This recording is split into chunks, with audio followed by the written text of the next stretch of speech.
कुछ राज्यों में जितने तेजी से कोरोना के मामले बढ़ रहे हैं, उतने ही तेजी से देश में वैक्सीनेशन अभियान भी जारी है।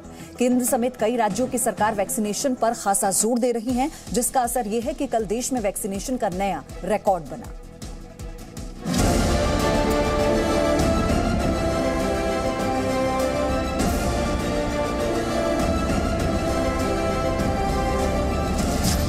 देश में वैक्सीनेशन का नया रिकॉर्ड।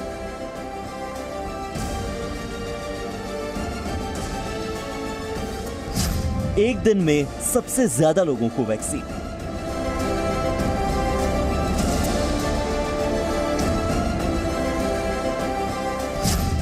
एक दिन में देश में 10 लाख लोगों का वैक्सीनेशन।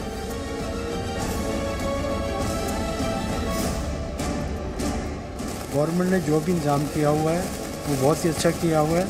डर किस बात की, जिंदा रहने के लिए तो निडर बनना है। भारत में कोरोना महामारी के खिलाफ लड़ाई युद्ध स्तर पर जारी है। 1 मार्च को केंद्र सरकार ने कोरोना पर दूसरा बड़ा प्रहार किया और दूसरे फेज के वैक्सीनेशन अभियान की शुरुआत की। इस अभियान के लिए कल का दिन काफी खास रहा, जहां एक ही दिन में 10 लाख से ज्यादा लोगों को टीका लगाया गया, जो कि अपने आप में एक रिकॉर्ड है।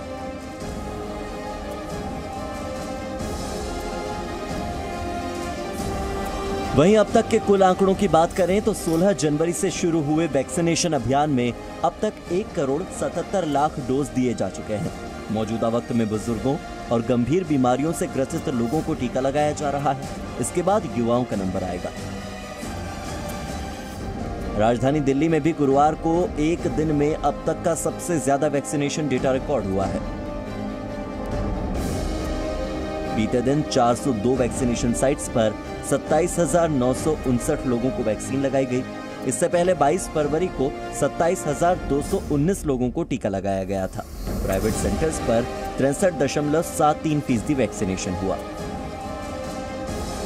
अब यह माना जा रहा है कि प्राइवेट अस्पतालों को छूट देने पर आने वाले दिनों में वैक्सीन लगवाने वालों की संख्या और भी तेजी से बढ़ेगी। इस बीच एक और खुशखबरी वैक्सीन को लेकर आई। अगर आपने हाल ही में वैक्सीनेशन करवाया है और आपने कोवैक्सीन लगवाई है, तो आप उस व्यक्ति के मुकाबले थोड़े से फायदे में हैं जिसने कोविशील्ड लगवाई है। कोवैक्सीन बनाने वाली कंपनी भारत बायोटेक ने वैक्सीन ट्रायल के तीसरे और अंतिम चरण के नतीजे घोषित कर दिए हैं। अब यह है कि ये वैक्सीन कोरोना के संक्रमण को रोकने में 81% तक कारगर पाई गई है। ये वैक्सीन कोरोना वायरस के यूके वाले स्ट्रेन पर भी कारगर है। रिसर्च के दौरान ये भी पता चला है कि कोवैक्सीन लगवाने पर शरीर में कोरोना के खिलाफ इम्यूनिटी सेल्स भी तैयार हो जाते हैं। कोवैक्सीन का तीसरा ट्रायल 25,800 लोगों पर किया गया था। हम आपको बता दें कि वैक्सीन लगवाने के बाद भी कोरोना हो सकता है, लेकिन संक्रमण से वैक्सीनेटेड व्यक्ति को कोई नुकसान नहीं होता, उसे गंभीर बीमारी नहीं होती और वो सुरक्षित रहता है। इसीलिए वैक्सीन की दोनों डोज लगना जरूरी है। भारत में इस समय लोगों को 2 वैक्सीन लगाई जा रही है। हैदराबाद की भारत बायोटेक कंपनी और आईसीएमआर की कोवैक्सीन, और दूसरी वैक्सीन है सीरम इंस्टीट्यूट ऑफ इंडिया और एस्ट्राजेनेका की कोविशील्ड। कोवैक्सीन पूरी तरह स्वदेशी है और ये अपने तीसरे चरण के ट्रायल में सफल पाई गई है। दिल्ली से संवाददाता पूजा मक्कड़ के साथ ब्यूरो रिपोर्ट, जी मीडिया। इसी के साथ वक्त है एक ब्रेक का। Presenting B News app available on Google Play and App Store. Download it now.